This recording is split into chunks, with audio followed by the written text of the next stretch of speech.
السلام علیکم ورحمۃ اللہ وبرکاتہ۔ الحمدللہ رب العالمین والصلاة والسلام علی نبینا محمد وعلی آلہ وصحبہ اجمعین، اما بعد۔ ناظرین کرام، آپ کی خدمت میں لیلۃ القدر کی مناسبت سے، رمضان المبارک کے اس ماہ مبارک میں لیلۃ القدر کی مناسبت سے کچھ باتیں لے کر کے حاضر ہوا ہوں۔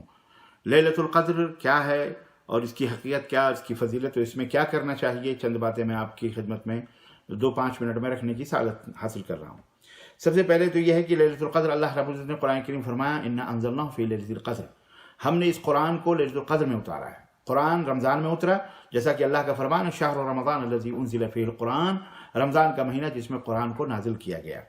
تو رمضان کے مہینے میں لیلۃ القدر انا انزلناہ فی لیلۃ القدر، یہ ماہ رمضان میں نازل ہوا، اور لیلۃ القدر یعنی قدر والی رات میں نازل ہوا یہ قرآن کریم۔ تو رمضان کا مہینہ تمام مہینوں کا سردار، اور لیلۃ القدر تمام راتوں کی سردار قرار پائی یہ رات جسے ہم لیلۃ القدر کہتے ہیں، جس کے بارے میں اللہ نے فرمایا وما ادراک ما لیلۃ القدر، تمہیں پتہ ہے لیلۃ القدر کیا ہے؟ لیلۃ القدر خیر من الف شہر، لیلۃ القدر 1000 مہینوں سے بہتر ہے۔ تو عزیزان گرامی، آئیے دیکھتے ہیں کہ لیلۃ القدر میں ہمیں کیا کرنا چاہیے اور کیا ہونا چاہیے۔ دراصل یہ لیلۃ القدر اللہ کے رسول صلی اللہ علیہ وسلم جیسا کہ فرمایا کہ انی اریت لیلۃ القدر، مجھے لیلۃ القدر دکھایا گیا، فنسیتھا، تو میں اسے بھول گیا، او نسیتھا، یا مجھے اسے بھلا دیا گیا۔ اور ظاہر ہے کہ اس بھلانے میں ایک بہت بڑی حکمت بھی اللہ تعالیٰ کی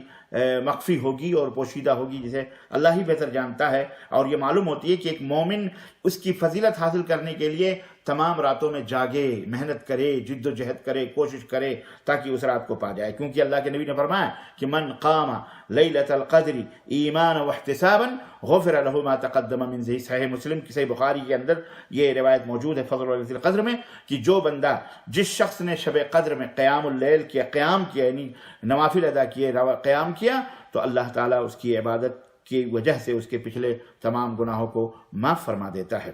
تو لیلۃ القدر بھلا دی گئی تاکہ لوگ محنت کریں، جد و جہد کریں اس شب میں، یہ وجہ ہو سکتی ہے تاکہ لوگ زیادہ سے زیادہ۔ تو اسی طرح سے اللہ کے رسول صلی اللہ علیہ وسلم نے فرمایا کہ التمسوها فی العشر الاواخر من کل وتر، آخری عشرہ، مہینے کی آخری 10 دنوں کے، راتوں کے اندر اسے اس رات میں بھی نہیں، اس راتوں کی طاق راتوں میں لیلۃ القدر کو تلاش کرو۔ یہ صحیح مسلم کی روایت ہے، یہ رحمت للعالمین کی رحمت للعالمین ہی ہے کہ اللہ تعالیٰ نے انہیں یہ بتایا کہ آخری طاق راتوں میں، جو 5 دنوں، 21، 23، 25، 27 اور 29، ان راتوں میں لیلۃ القدر کو تلاش کرو۔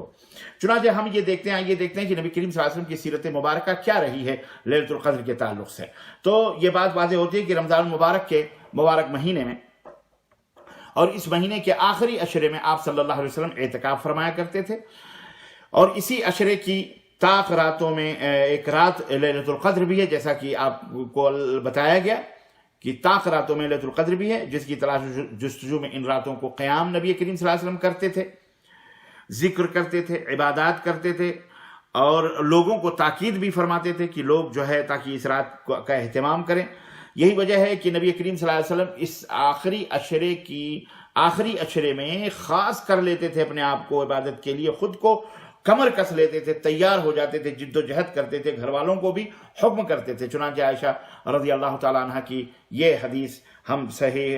بخاری کے صحیح مسلم کے اندر بھی دیکھتے ہیں کہ اللہ کے رسول صلی اللہ علیہ وسلم کے بارے میں فرماتی ہیں کہ کان رسول اللہ صلی اللہ علیہ وسلم اذا دخل العشر احیا اللیل وایقظ اہلہ وجد وشد المئزر، کہ اللہ کے نبی صلی اللہ علیہ وسلم جب رمضان کا آخری عشرہ داخل ہوتا تھا تو آپ کمر کس لیتے تھے، پوری رات کو جاگتے تھے، اپنے اہل و عیال کو جگاتے تھے، کوشش اور محنت کرتے تھے، کمر کس لیتے تھے۔ کمر کس لینے کا مطلب یعنی خوب سے خوب اللہ کی عبادت و بندگی میں مشغول ہو جایا کرتے تھے۔ اسی طرح سے دوسری بات حضرت عائشہ رضی اللہ تعالیٰ عنہ فرماتی ہیں کہ کان رسول اللہ صلی اللہ علیہ وسلم یجتہد فی العشر الاواخر ما لا یجتہد فی غیرہ، یہ بھی صحیح مسلم کی روایت ہے کہ اللہ کے رسول صلی اللہ علیہ وسلم اواخر میں زیادہ سے زیادہ محنت کرتے تھے، اللہ کی عبادت کرتے تھے۔ تو اس لیے ہمارے لیے ضروری ہے کہ ہم بھی اللہ تبارک و تعالیٰ کی عبادت و بندگی میں آخری عشرے میں محنت کریں۔ جو لوگ صرف طاق راتوں میں کرتے ہیں، یہ بہرحال